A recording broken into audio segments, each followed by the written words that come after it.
Egaa arraan tana kan waliin ilaallu akkaataatti bakkuma teessanitti jechuudha mana keessan teessanii hibboolee adda addaa wal gaafatanii wal bohaarsitan isiniif qabadee addaan jira.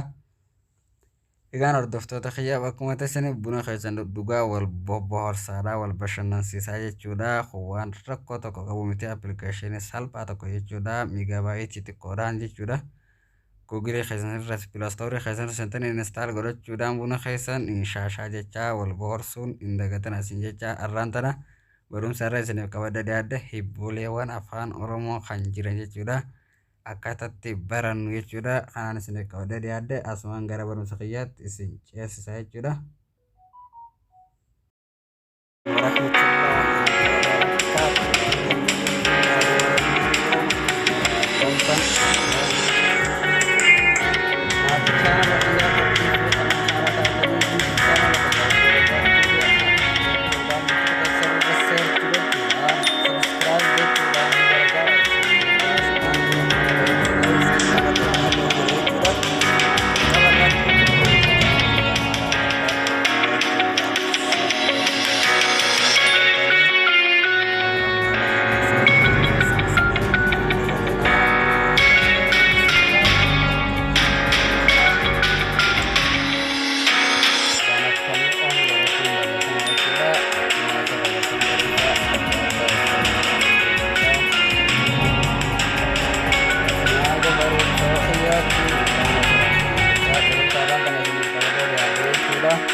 Amasumaan gara barumsa kiyyaatti isin ceesisa jechuudha.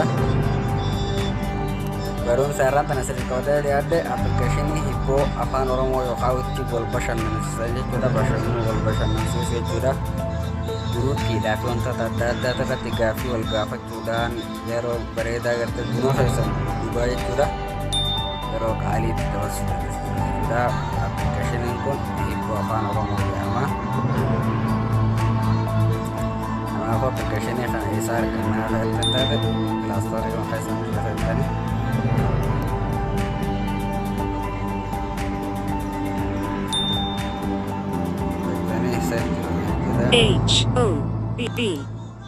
H-O-B-B-O-O space A-F AFAN O-R Oromo. Nah, haala kanaan egaa search godhatan booda asirratti isiniif dhufa jechuudha. Kun ani isa kana buufadhee jira waan ta'eef isin isa kana install godhachuu dandeessi jechuudha. Isaa fi as keessa waa hedduutu jira jechuudha. Kuna amma appilikeeshinii kana warroon hin buufatan install godhee jira waan ta'eef kuna tapha hibboo afaan Oromoo kan jiru jira, odduu jira jechuudha. Hibboo deebii waliin jechaa kuna appilikeeshinii odduu jechuudha. Ani amma kana buufadhee jira. Isa kana irratti qaasnee waliin ilaalle jechuudha.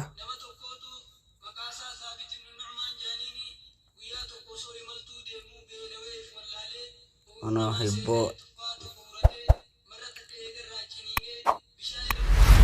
afaan Oromoo hibboo jettanii search godhuudhaan kun hibboo filannaa qaba jechuudha. Waliif ammas appilikeeshinii bareedaa filannoo guddaa qaba jechuudha. Tokkoffaan kun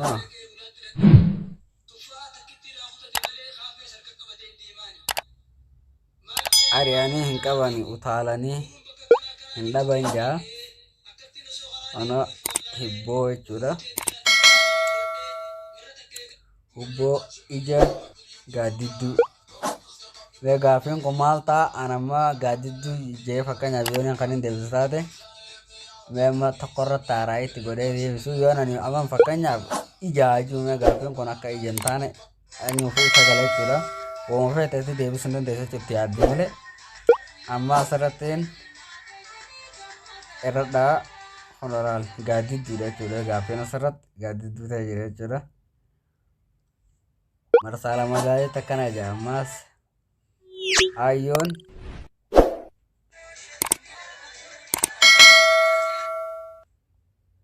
ayyoo baruu ta'een karaa irratti duutee jira. Adaamii hartuu qaanqee sadee kana keessa ayyoon harteen qaanqee irratti duutee karaa irratti duutee qaanqeedha jechuudha. Kana gaaffiin isaa immoo yoon irradhee kun asirratti qaanqee jechuudha. Deebisaan lamadaa asirratti si mul'isee jechuudha.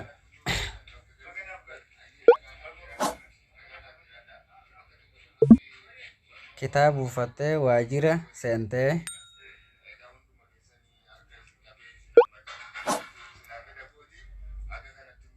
qodaa bukkoo muuzii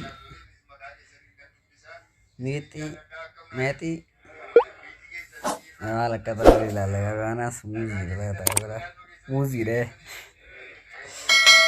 Haala kanaan wal gaggaafatanii jechuudha. Gaaffii waliif deebisuu dandeessu jechuudha. Guruppii irratti namoonni boolee afaan Oromoo baacoolee wantoota garaagaraa waan nama bashannansiisoo ta'an jechuudha.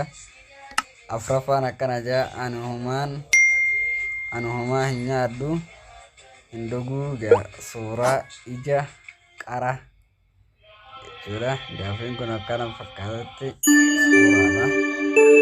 Amma ijarra raayitti godhee haaradha maal akka inni jiru una suuraadha jechuudha. Inni yemmuu jechuudha raayitti hafeeta irra dhooyitee arganni gochuun jechuudha. Haala kanaan qabxiilee hunda irratti gaaffii fi deebii waliin godhuu dandeessan jechuudha. Hiriyoonni keessan namoota adda addaa waliin bashannanuu dandeessan jechuudha.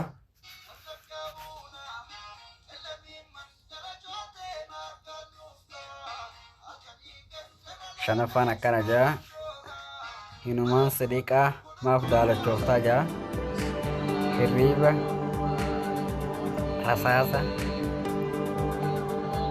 qodaa bukkoo amtaa gaaffii qodaa bukkoo ta'a jechuudha. Amma ja'affaarra geenyeerra.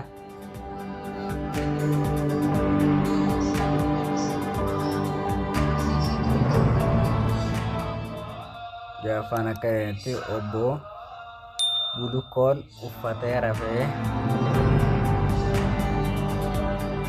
dibaa ibiddaa qaraa daaniyoo